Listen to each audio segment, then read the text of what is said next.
നമ്മൾ ഒത്തിരി നാളായി വീഡിയോ ഇട്ടിട്ട്. ഇന്ന് കാണാൻ പോകുന്നത് ആഗോലി കറി വെക്കുന്നതാണ്. അപ്പോൾ ആഗോലിക്ക് വേണ്ട സാധനങ്ങൾ എന്തൊക്കെയാണെന്ന് നോക്കാം. ചെറിയൊരു തക്കാളി, വെളുത്തുള്ളി ചതച്ചത്, ഇഞ്ചി ചതച്ചത്, ഉള്ളി ചതച്ചത്. തേങ്ങ നമ്മൾ എടുത്തേക്കുന്നത് തേങ്ങാപ്പാൽ എടുക്കാനാണ്. ആദ്യം നമുക്ക് തേങ്ങാപ്പാൽ എടുക്കാം.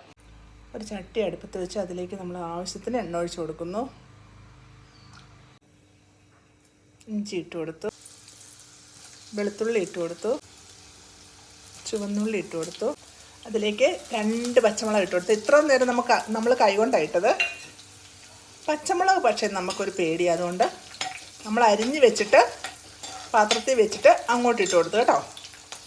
എല്ലാവരും അങ്ങനെയല്ല ചെയ്യുന്നതെന്ന് എനിക്കറിയാം, കൈകൊണ്ടൊക്കെ പിടിച്ചിട്ടുന്നത് കാണാം. എനിക്ക് കയ്യിൽ നിന്ന് കയറും കേട്ടോ, അതുകൊണ്ടാണ് ഞാൻ പാത്രത്തിലാക്കിയിട്ട് ഇട്ട് കൊടുത്തത്.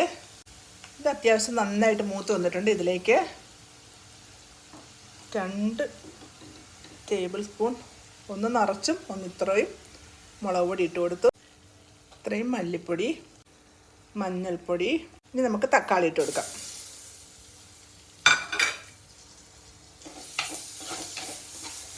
ആവശ്യത്തിന് ഉപ്പ്. ഇനി കുറച്ച് വെള്ളം ഒഴിച്ച് കൊടുക്കാം. കുറച്ച് കറിവേപ്പില, അതിൻ്റെ തണ്ടും കമ്പും കോലും എല്ലാം കൂടി ഇട്ട് കൊടുക്കണം കേട്ടോ. ടേസ്റ്റ് എല്ലാത്തിൻ്റെ ഇറങ്ങട്ടെ എന്ന് വെച്ചു. ലേശം കുടംപുളി കുറച്ചേ ഇട്ട് കൊടുത്തുള്ളൂ. തക്കാളി ഇട്ട് കൊടുത്തുകൊണ്ട് ലേശം കുടംപുളി. ഒത്തിരി പുളി ഇഷ്ടമില്ലാത്തതുകൊണ്ടാണ് ലേശം കുടംപുളി ഇട്ടത്. മീൻ പെറുക്കി ഇട്ട് കൊടുക്കാം.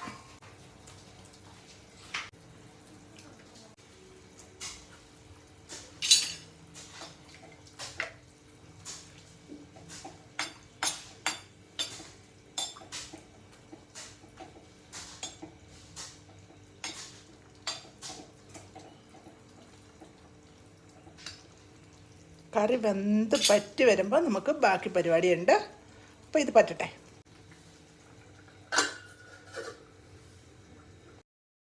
നമ്മൾ കറി വെച്ചിട്ട് ഒരുമാതിരി പറ്റിയിട്ടുണ്ട്. നമുക്ക് ചെറുതായിട്ടൊന്ന് പൊടിയാതെ ഇങ്ങനെ ഇളക്കി കൊടുക്കാം. നമുക്ക് തേങ്ങാപ്പാൽ ഒഴിച്ചു കൊടുക്കാം. അതും ചെറുതായിട്ടൊന്ന് ഇളക്കി റെഡിയാക്കി കൊടുക്കാം. ഒന്ന് ചൂടാകട്ടെ. നമ്മുടെ ആഗോലിക്കറി റെഡിയായി കണ്ടോ. നമുക്ക് ഇത് പുട്ടിലേക്ക് വിളമ്പാം.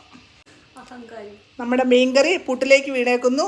ഇനി അത് വായിലേക്ക് പോവാണ്. അപ്പോൾ എല്ലാവർക്കും അടുത്തൊരു വീഡിയോ ആയിട്ട് കാണുമ്പോൾ ബൈ.